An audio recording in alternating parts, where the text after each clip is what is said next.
Assalamualaikum warahmatullahi wabarakatuh. Saya Dikifran Alfian, mahasiswa Universitas Siber Asia. Di sini eh, ada sebuah tugas diminta untuk sebuah perancangan eh, tugas akhir sederhana.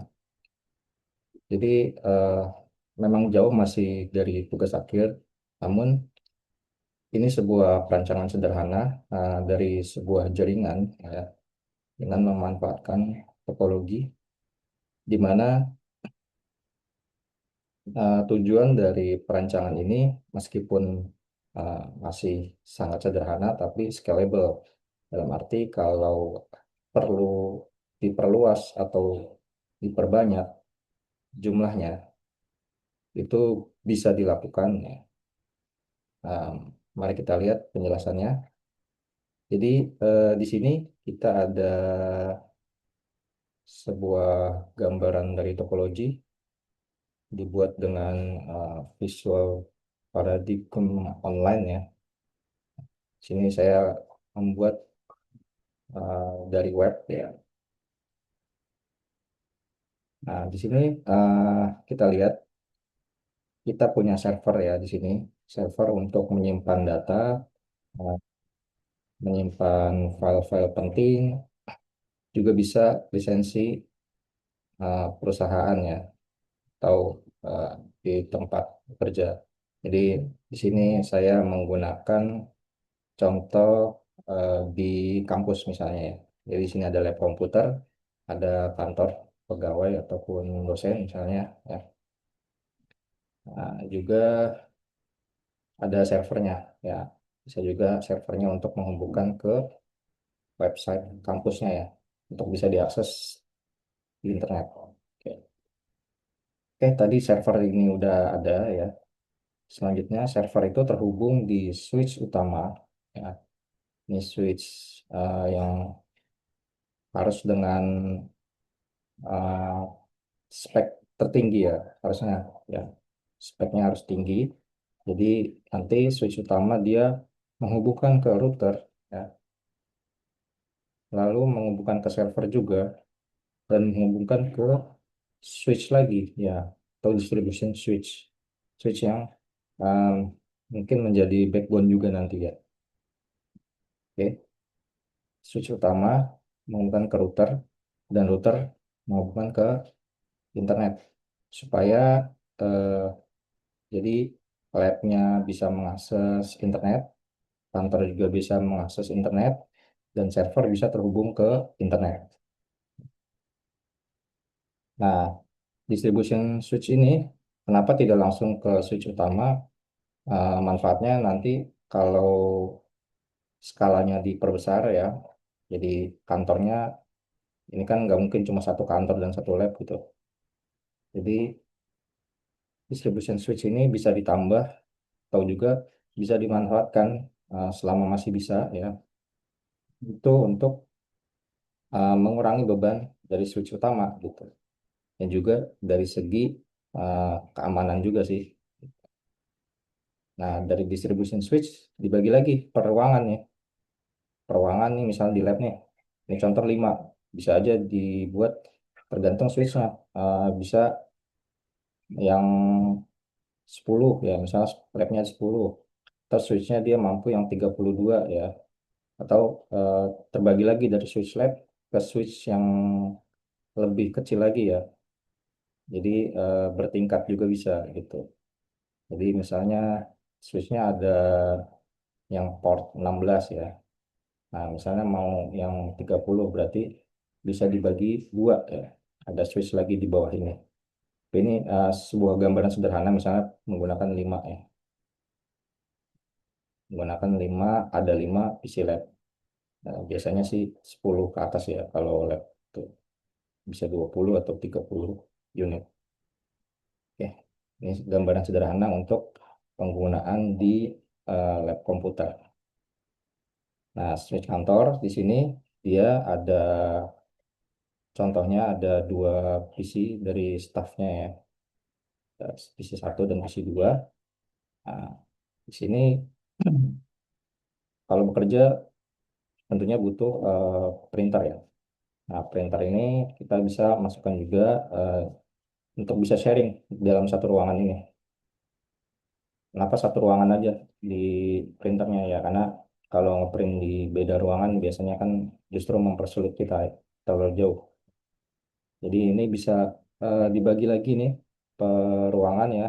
Kita bagi lagi misalnya jadi kantor dua gitu ya.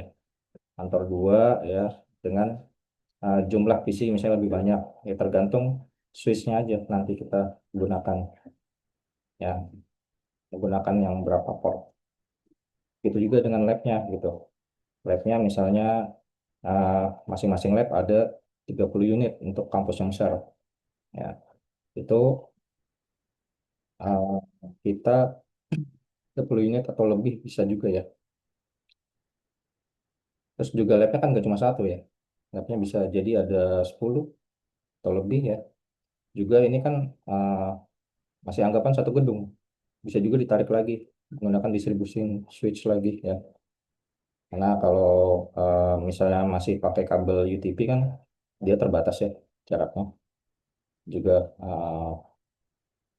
pakai penguat lagi atau repeater gitu. Jadi yang paling penting di sini untuk switch kantor ya ini disesuaikan dengan spek dari PC ya. Di eh, memang berpengaruh nanti juga untuk kecepatan akses internetnya juga ya. Selain dalam LAN, kalau LAN-nya sih mungkin tetap cepat, tapi untuk akses internet nanti sampai ke router, nah itu jangan sampai ada eh, total di bottleneck apa ya bottleneck istilahnya ya. Jaringannya di sini speknya sama semua ya. Nah jadi nggak optimal ya. Jadi di sini bisa yang paling rendah ya. Nah distribution switch harusnya lebih tinggi ya, karena dia menangani banyak switch di bawahnya gitu. Maka itu perlu diperhatikan juga spek switchnya. Di sini memang tidak dijelaskan speknya seperti apa, tapi sebagai gambaran kalau ingin skala yang lebih besar ya, itu harus eh, diperhatikan untuk speknya. Dan switch utama pastinya ya, yang berhubungan sama server, itu pasti yang speknya tinggi ya, karena dia juga yang akan menghubungkan ke internet dan membagi lagi ya. Dari switch utama dia membagi ke distribution switch. Nah, kalau distribution switchnya diperbanyak lagi kan, itu kan jumlahnya apa bandwidthnya akan terbatas tergantung dari spek switch utamanya ini gitu ya. Seperti itu sih sebuah perancangan sederhana ya dari tugas ini.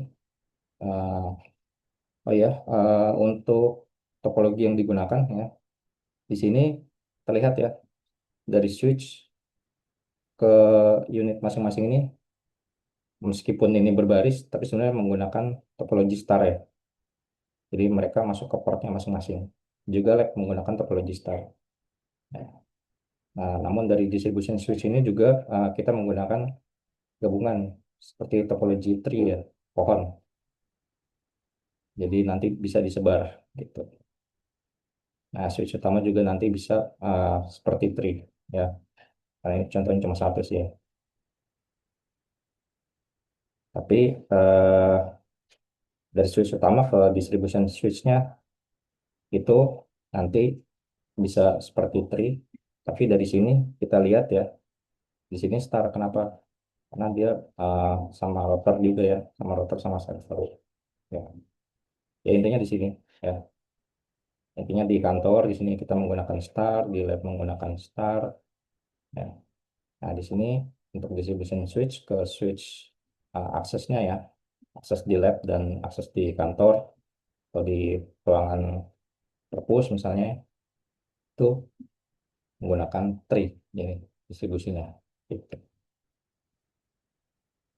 Oke, uh, untuk penjelasannya di sini sudah ditulis ya.